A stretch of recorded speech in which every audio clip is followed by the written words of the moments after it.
जय हिंद दोस्तों, उम्मीद है कि आप लोग बढ़िया होंगे।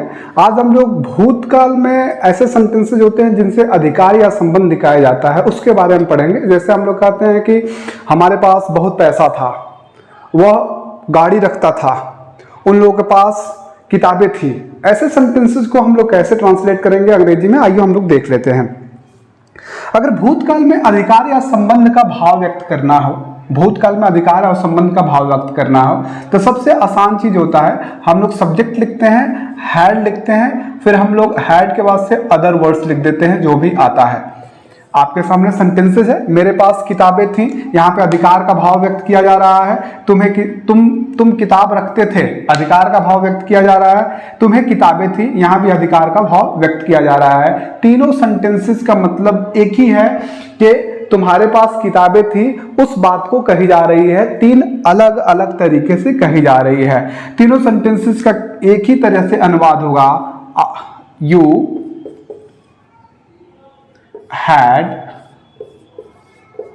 books, you had books। तीनों का अर्थ एक ही है, इसलिए अनुवाद एक ही होगा, you had books। सभी सब्जेक्ट के साथ हम लोग had का प्रयोग करेंगे, चाहे he हो, she हो, it हो, ठीक है। तो ऐसे सेंटेंसेस से भूतकाल में अधिकार या संबंध दिखाते हैं। जब भी आपको ऐसे सेंटेंसेस दिखें तो आप बिल्कुल आसानी से उसको had के साथ ट्रांसलेट करके आप अनुवाद कर दीजिएगा, ठीक है। आइए इसी से मिलते जुलते और हम लोग अनुवाद देख लेते हैं ताकि हमारा कॉन्सेप्ट क्लियर हो जाए। आइए यहाँ पर कुछ एग्जांपल्स देख लेते हैं जिनसे भूतकाल में अधिकार या संबंध की बात की जाती है। उसे सुंदर चेहरा था, यहाँ पे अधिकार या संबंध का भाव दिखाया जा रहा है। मेरे पास पर्याप्त समय था, वे लोग जीप रखते थे, मुझे बहुत से दोस्त थे, हमें आराम था, उसे गहन ज्ञान था। इन सभी सेंटेंसेस के माध्यम से भूतकाल में अधिकार या संबंध का भाव दिखाया जा रहा है, जिनको आराम से हम लोग हैड की सहायता से अंग्रेजी में ट्रांसलेट करेंगे। चलिए शुरू करते हैं। उसे एक सुंदर चेहरा था, she had a beautiful face, she had a beautiful face. मेरे पास पर्याप्त समय था, I had enough time, I had enough time.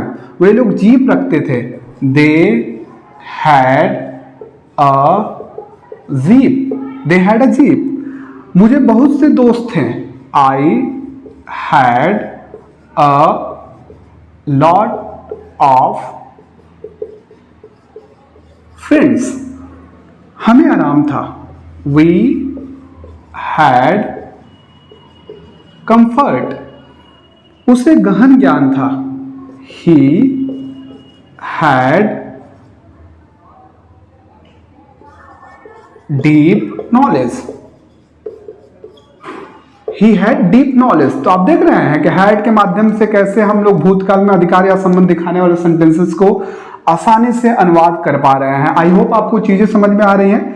ये सब के सब अफर्मेटिव सेंटेंसेस है, इनका निगेटिव, इंट्रोगेटिव और इंट्रोगेटिव निगेटिव। चलिए नेक्स्ट स्लाइड में हम लोग देख लेते हैं।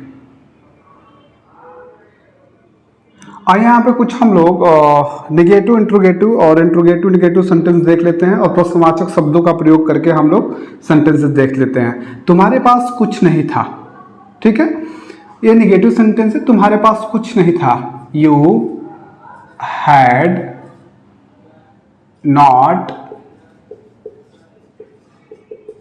Anything, you had not anything, ठीक है। या इसी सेंटेंस को आप ऐसे बना सकते हैं, you had nothing, you had nothing। या आप इस had not को ना, इस had not को आप ऐसे लिख सकते हैं, hadn't लिख सकते हैं, you hadn't anything ऐसे भी कर सकते हैं, या you had nothing ऐसे भी आप बना सकते हैं, या you had not anything ऐसे भी बना सकते हैं। तो हमारे पास कुछ नहीं था। क्या इस आदमी के पास दो नौकर थे? जब क्या से शुरू होगा तो हैड पहले रखिएगा। क्या इस आदमी के पास दो नौकर थे? तो had this man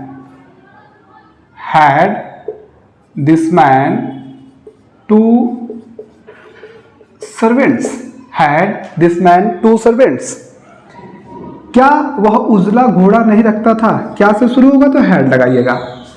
had he know not a white horse, had he not a white horse, या इसी को आप ऐसे बना सकते हैं, नॉट को आप यहां लाइएगा तो hadn't he a white horse, या इसी को ऐसे बना सकते हैं had he no white horse, ये नहीं लगाइएगा तो नो लगा के बना सकते हैं यहां पे, ठीक है। तुम्हें कब मेरे लिए प्यार और सहानुभूति थी, कब आ रहा है तो सबसे पहले आप प्रश्नवाचक शब्द को रखिएगा, when had you, when had you love and sympathy, when had you love and sympathy for me, when had you love and sympathy for me, तुम्हें कब मेरे लिए प्यार और सहानुभूति थी, आप गाय क्यों नहीं रखते थे, क्यों आ रहा है प्रश्नवाचक शब्द, सबसे पहले आप प्रश्नवाचक शब्द देखिएगा, why had you no couch, ऐसे करके आप ट्रांसलेट इसको कर दीजिएगा हिंदी से अंग्रेजी में। तो इस तरह से हम लोग भूतकाल में जब भी अधिकार और संबंध की बात किया जाए तो हैड के माध्यम से आराम से हम लोग हिंदी से अंग्रेजी में ट्रांसलेशन कर सकते हैं। बहुत ही आसान तरीका है। थोड़ा सा जो पहला स्लाइड था आपको ध्यान में रखने की बात है कि मेरे पास पैसे थे, मुझे पैसा था, मैं पैसा रखता था, तीनों का मतलब के भूतकाल में अधिकार दिखाया जा रहा है और तीनों सेंटेंसेस को दिमाग में हमेशा रखना होगा। ऐसे सेंटेंसेस को हम लोग हैड के माध्यम से बनाते हैं। आई होप आपको चीजें समझ में आई होंगी। आज का वीडियो आपको अच्छा लगा होगा। मिलते हैं ऐसे ही शानदार वीडियो के साथ, तब तक के लिए थैंक यू, बाय बाय।